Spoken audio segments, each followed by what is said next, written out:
I'm your host, Jay. I'm your host, Big James. You're sparking up with Vansnweed. Today we have Groovy Chu. How you doing, man? Super groovy. Another beautiful day. Yes, sir. Enjoying yes, sir. it. Appreciate you guys for sharing the platform. No problem, man. Well, we got a couple questions for you here. What's your background, man? All right, I'm from Pinole, California. Okay. I've been doing music for about like 12 years. 12 years. Yeah, a long time. Yes, sir.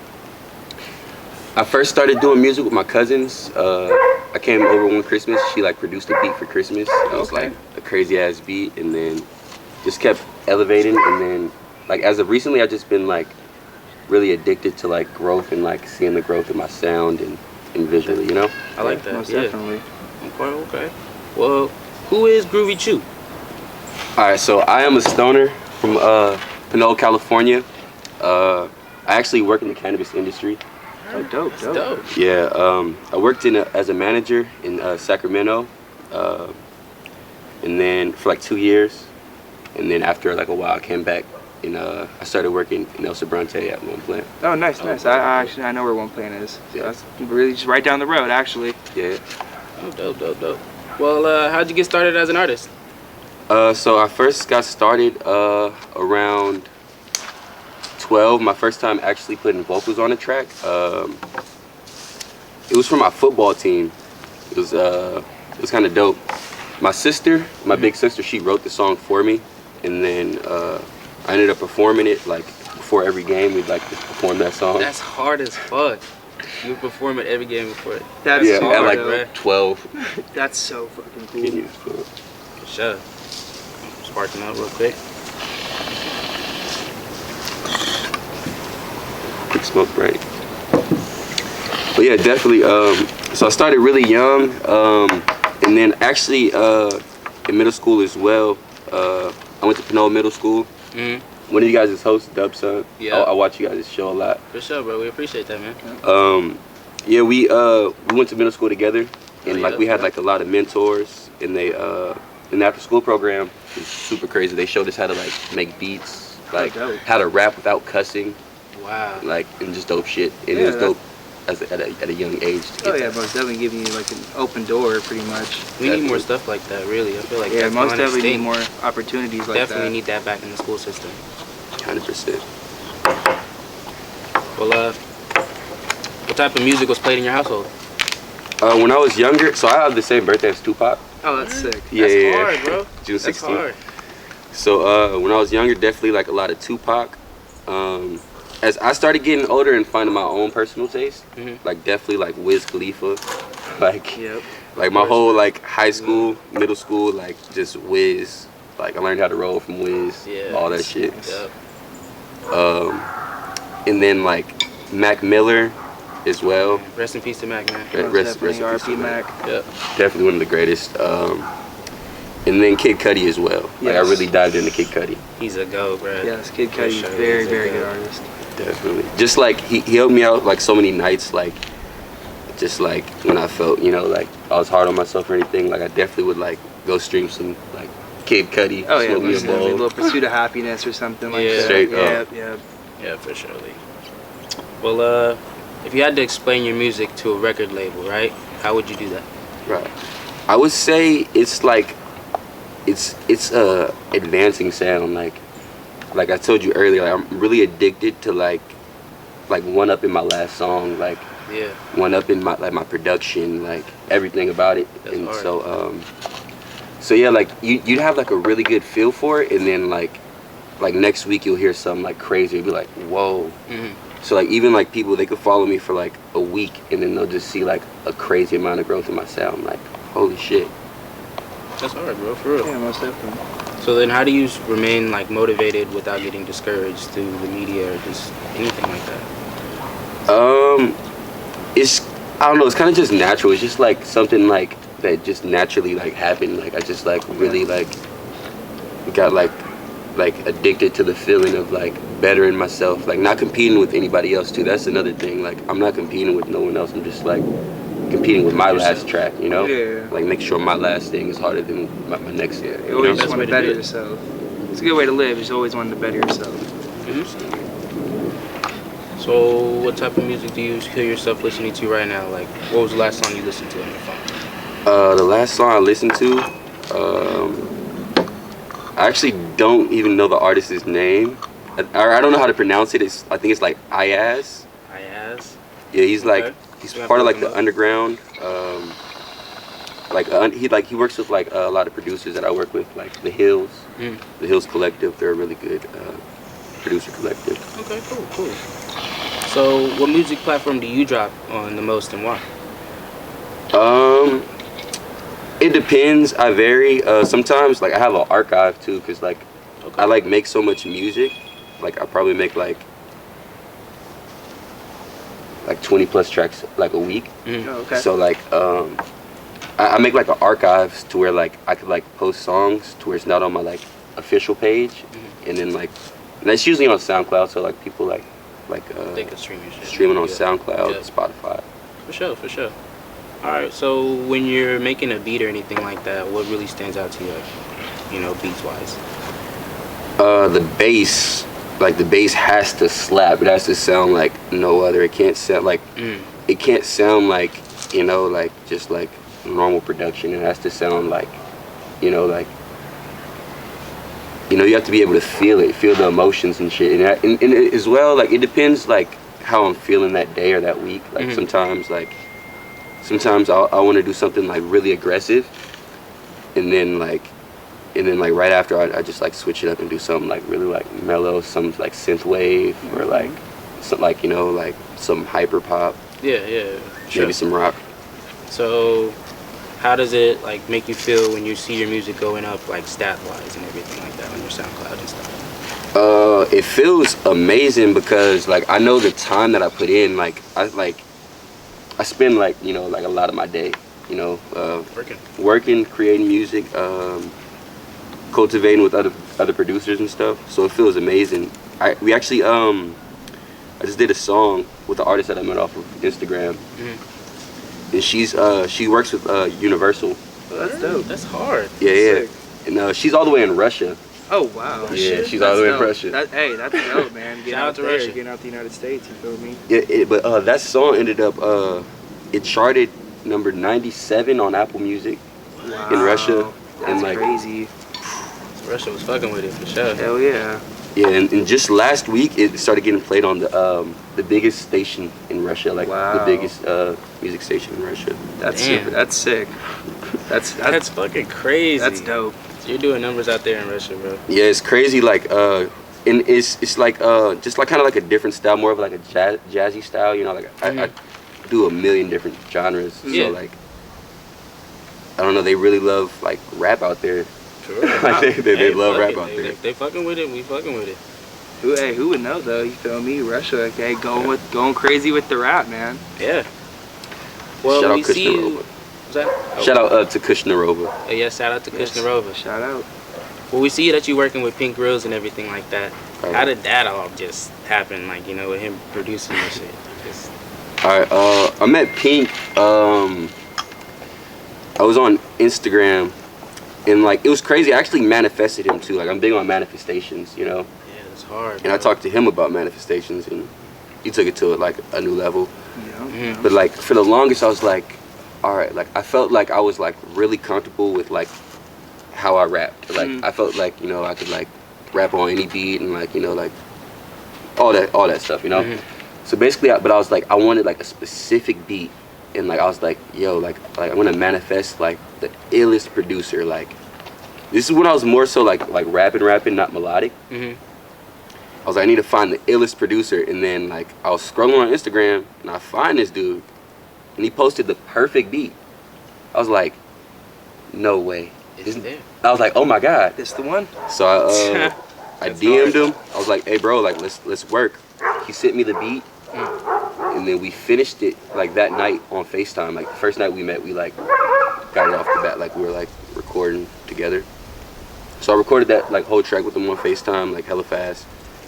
And then like I did like a melodic part at the end. I didn't really like it. It was like, and we were talking about Kid Cudi early too. Like his producer did this, like with Day and Night, like slowing it down and stuff. Like So I sent him the melodic version, you know, and then he put it on the track, and I was like, whoa, like I didn't really like it. It was just like kind of like a scrap, and he was like, nah, bro, like we have to keep this. And then like after that, it was just like we just like built the connection. We started like cultivating every night, like 5 hours a night working on our sound. And like back to manifestations, we started talking about manifestations. I remember earlier on, like I was talking to him about manifestations, and he was like, bro, like what do you mean, like you high or something? I'm like, bro, like no, like if you want something, like and you work towards it, you can have it. Like if you see something, Facts. then it can happen for you, you know. Hell yeah. Even with this interview, you know, like I seen you guys, I was like, yo, I need to get a Vansnweed interview, you know. Yes, and then like, you know, it comes, you know. But visualizing success. Yes, I like that, bro. Visualizing success right there, you feel me? 100%. Yes, sir. So yeah, I was basically talking to the homie about like manifestation and shit, and like he kind of was like, bro, like, you know, I don't know. I was like, bro, no, for like, I was like, bro, like I was like, bro, Playboy, you can hop on a Playboy Cardi beat. This is like when everybody's pushing Playboy Cardi, right? I'm like, bro, you can get a Playboy Cardi placement. He's like, bro, nobody gets a Playboy Cardi placement. Like he only works with his producers, right? I'm like, bro, like I told him about manifestations, you know, like, and then like that night he started typing shit down, like in his notes, like I will get this, I will get this, I will get this, and then like 4 days later, a Playboy Cardi song came out that he produced. That's wow. And we like, whoa. Crazy. So then like, bro, I'm talking about like to where this shit, like it hasn't been an artist that we haven't said that like hasn't, like even like Drake, like you know, like got the Drake, like the Trippy, and it's crazy. Like that's another thing that keeps me going too. Like if he works with like a crazy artist, like you know, that's my producer. So like, you know, I'm like, I have to go hard, you know, like like if he's on like Billboard, you feel me, like you have to go hard, because you like, bro, like no, like, you know, like I gotta prove my. It's not like a jealous thing, you know, like we both talk about it, we know we do it. No, you feel me? You see him going hard, you want to go hard too. You feel me? Yeah. Right. So we always make sure, you know, like if he do a track with like fucking whoever, like our shit gonna be like we go do something crazier, more genre bending, you know, like something like that. Yeah. So, do you feel like as a black artist, with making sort of rock music or indie music, you're seen as sort of whitewashed or less of an artist? First, I don't, because it's what I grew up on, you know, like. Second, my favorite artist in general and favorite rock artist, Jimi Hendrix, is black. Come on now, bro. And black people made rock, you know. So it's like, facts. I don't feel no type of way about it. And because I know that my shit is like, I know the time and the effort that we put in it, you know, and like the response that we get, that our shit is like no other. So it's like no reason to feel no type of way. Like our shit's like no other. We have like crazy content, genre bending, like, and you know, we're like breaking down the doors, you know, for artists, you know, especially in the Bay Area, because you know how what gets pushed in the Bay Area, you know, it's definitely good to like let people know that they can try whatever the fuck they want to. They can be themselves. Fuck with that. Most definitely. So tell us about your clothing brand, Groovy Tribe. So what's the message behind it? So the Groovy Vibe Tribe, we have a brand. Been working on it since like senior year, nice. 2014, 15. Nice. It's really it's also a collective as well. Oh, dope. So we all like come together, make music, and it's just like you guys are tribe. You feel me? Like everybody in the Vansnweed is tribe. You feel me? Like it's like we vibe. You feel me? We're on the same frequency. You know, we could like communicate. Like we could elevate each other. Then we all tribe. You know, like it's just like common people pushing for like common things. Is just like a lot of us are artists. A lot of us make music.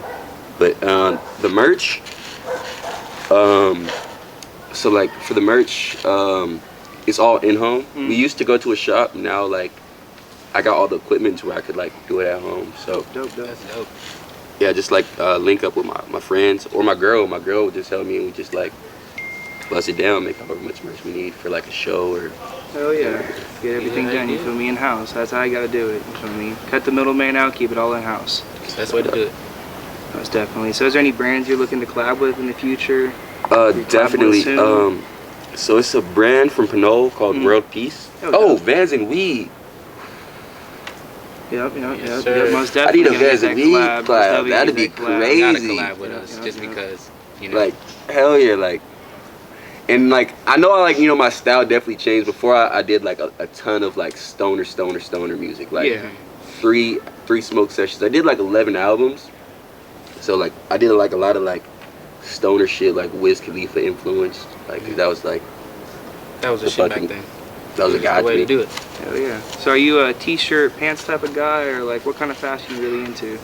I really like jackets. I'm into jackets. So like, my grandpa had a sponsorship with like Nike. Oh wow. Damn. That's sick. That's hard. Yeah, grandpa was he's lit. So like I like fucking. Hell yeah. Grandpa's lit. I jack all of his clothes, bro. Like, hell yeah. All his clothes. Got all that good vintage. Straight up, like 90s shit, like, and a lot of it, like, so like, he had like brand endorsers and like endorsements and shit. So like, he'd get shit that wasn't released. So like, that's sick. Like a lot of like the like starter jackets and shit that I have, like they're unreleased. That's sick. Do you mind what did your grandpa do? He was he did sports management. That's dope. That's hard. That's yeah, sick. he actually was like, in his time, he made like the biggest deal for like a black baseball player and shit. Oh wow, that's it was crazy. That's like sick. I remember like being young as fuck, like bad as bro. No, this is a crazy ass story, fam. Let's hear Yo, it. my grandpa is this shit. Cause look, so I forget the baseball player's name, but like he signed like the biggest baseball deal in like his time, right? So like when I was a kid, like you know, like he used to have hella people come to like his mansion and shit, right? That's sick. So like one time, like he invited me and my sister to the red carpet. Like they had like a red carpet like premiere and shit. That's sick. That's sick. So like me and my sister, like just like two badass kids with like fucking like just like NFL players, like fucking the quarterback for the Raiders, quarterback for the fucking Niners and shit, just chilling, right? All in a room, like they rolled the red carpet out and shit for us. It was weird as fuck. And then like I remember like. So it was, we all grown out. I seen a post today, like, so the homie said, like, yeah, I was stealing y'all phones when I was a kid. Like, but like, hey, we grown so we can talk about this shit. Bro, it was like, it was the quarterback for the Raiders. He just like left his phone sitting there, right? So I was like, what the fuck? Like, you know, I'm like a badass little kid, like 12 years old. Might as well. So it is an iPhone. Oh, yep. So you already instantly put the iPhone in my pocket. Brand new too. Yep. Brand new, bro. They started like walking up and down and shit, like security, like calling, like, yo, like somebody has his phone and shit. Like, we were going through the contacts and shit, like getting like famous people's numbers and shit. Y'all stole his phone. That's so but then like it was me. It wasn't my sister. Oh, okay. And then like they ended up coming to us because like we're the only kids. And they're like, do you have the phone? I was like, it was wild. Of course the kids had the fucking phone, bro. Should have went that shit was first. Crazy. Like he had us like experiencing crazy shit as a kid. Like hell yeah, that's what's up, man. Hell yeah. Grandpa sounds like he's like. Yeah, shout out to Grandpa. Yes, sir. So do you still skate? What really got you into it? I definitely still skate. I got into skating like with my cousin, Shorty G. Same one who like produced the beat on Christmas. She's the GOAT. That's hard. We used to bike and skateboard, and then it slowly started going more towards skateboarding. Like when I found out, like, oh shit, I could do like a couple tricks. Like, oh shit, I could go down this fucking stair set. Like I started like getting more comfortable and like doing more like crazy shit, like and having more fun with it. But then like my shoulder be dislocating. Like, oh damn. Oh yeah. So that's yeah. a problem too. That shit is buzz. Like I remember like it was crazy. Like the first night, because Pinole, we finally have a skate park now. Like we've been wanting a skate park for so long in Pinole. For sure. We finally got a skate park, and then This is actually the first day I got my car. So I'm fucking like, I go to the skate park.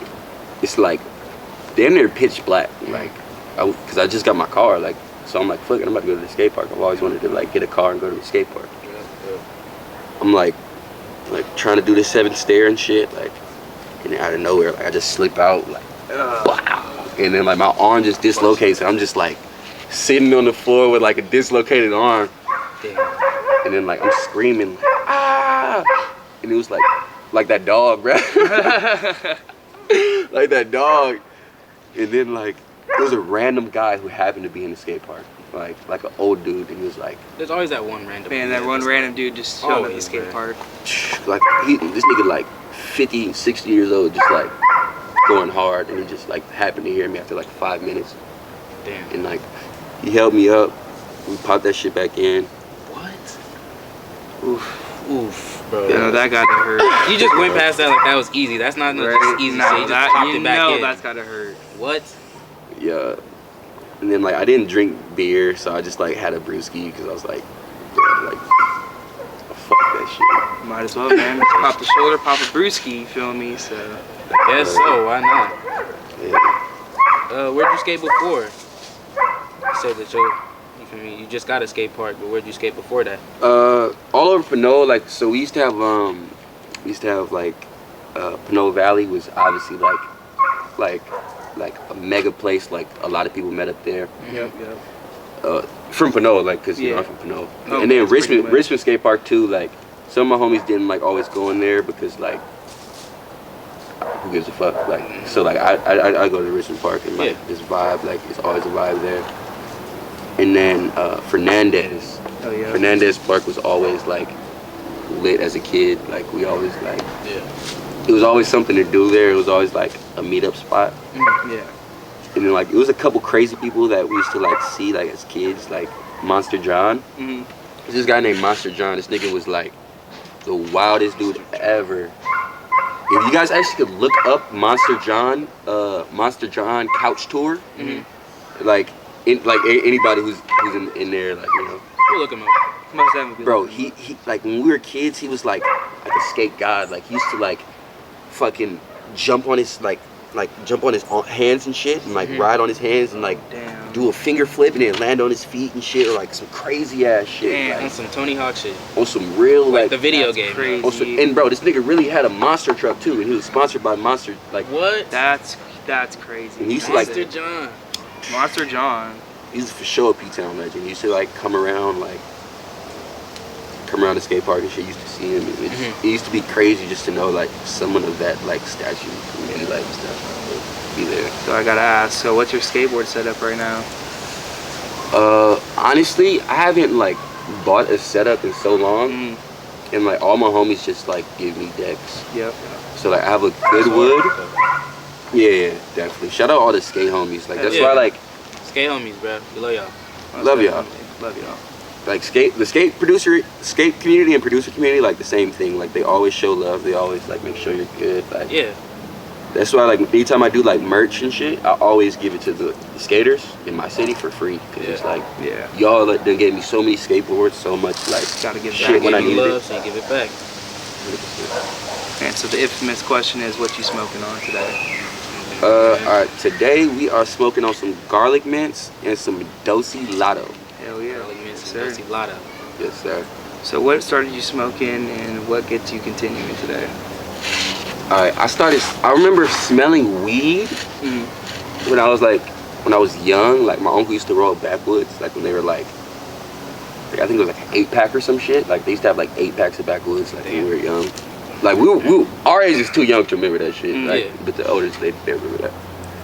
So I remember like smelling like backwoods and shit. Like, and then like high school, just like Wiz Khalifa was just like I said, he was like the guy, bro. Like, so like you know I learned how to roll weed and shit before I even like smoke.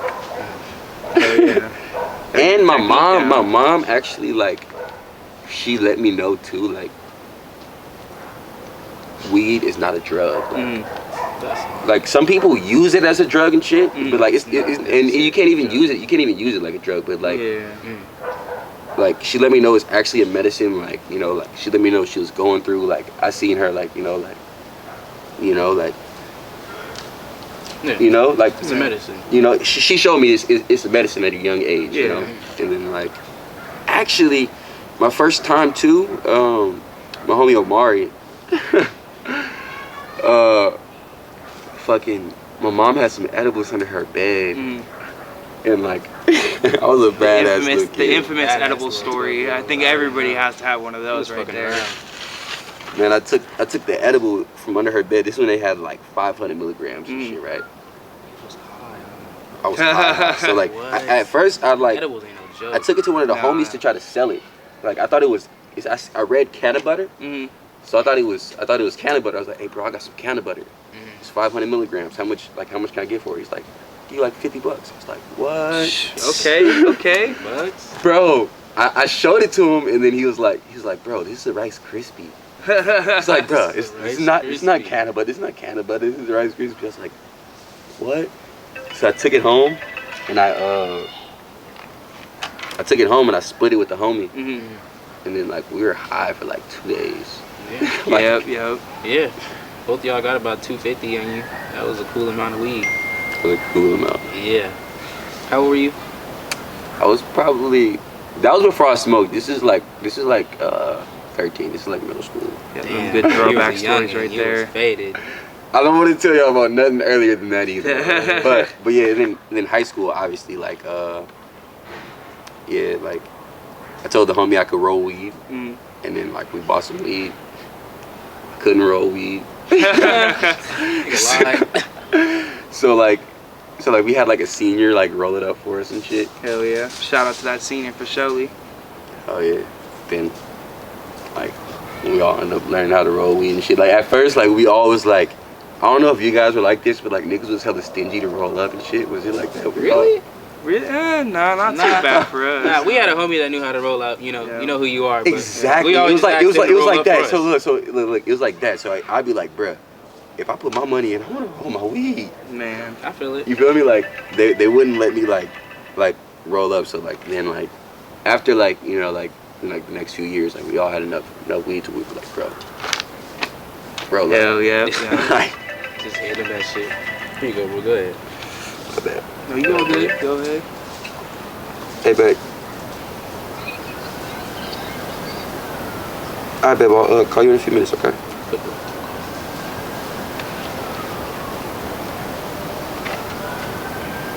Alright, just I'll meet you at my house. Yep. Alright, I love you. Oh yeah. All good, bro. We all good.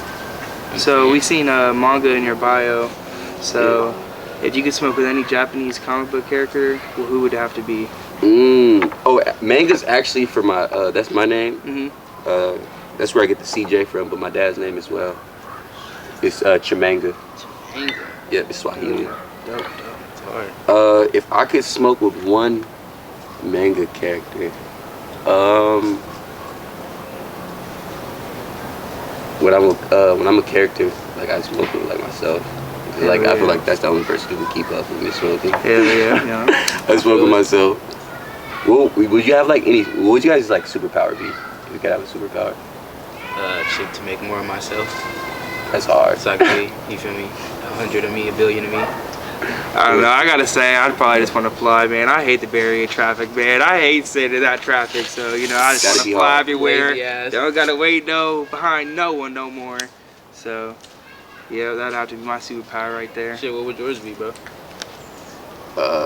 Like telekinesis or some dope shit. Hell yeah, that'd be Or like some I'd like grow like some extra lungs so I could like smoke like hella weed. Extra lungs? I'd like grow like a new pair of lungs every 2 weeks. What the fuck? Get the fresh lungs, you feel me? Some fresh lungs. Yeah. Yep. So you sativa, indica, or hybrid type of guy? It depends on the day. At first I used to only be able to like be super productive on like sativa. Now I could be productive on indica as well. Hell yeah. And like my girl smokes a lot of indica. So I just like gotta grow accustomed. Started smoking hella more indicas. But they got some like crazy high shit, like this shit right here, garlic mints. I'm pretty sure. Oh no, it's an indica. It's an indica. But this shit's 29% THC. That shit fire. Hell yeah. So for the last question for today, what's a good highlight for you? A good high is a nice, beautiful day. A day where, like, honestly, like where I killed some tracks. Like, like after like it has to be like productivity with it too. You know, like it's not just like a. Cause like my mom made me like if I wanted to smoke, I had to like paint or like write a song or do something productive. So if I make a fire ass song, once I hit that joint or that bowl, that's gonna be perfect. That's like that perfect like relaxation, that perfect groove. Yeah, perfect groove. I like that. Well, this has been another segment of Sparking Up with Vansnweed. I'm your host Jay. I'm your other host Big James. In fact, Groovy Chu. Groovy. Appreciate y'all tribe. Yes, sir.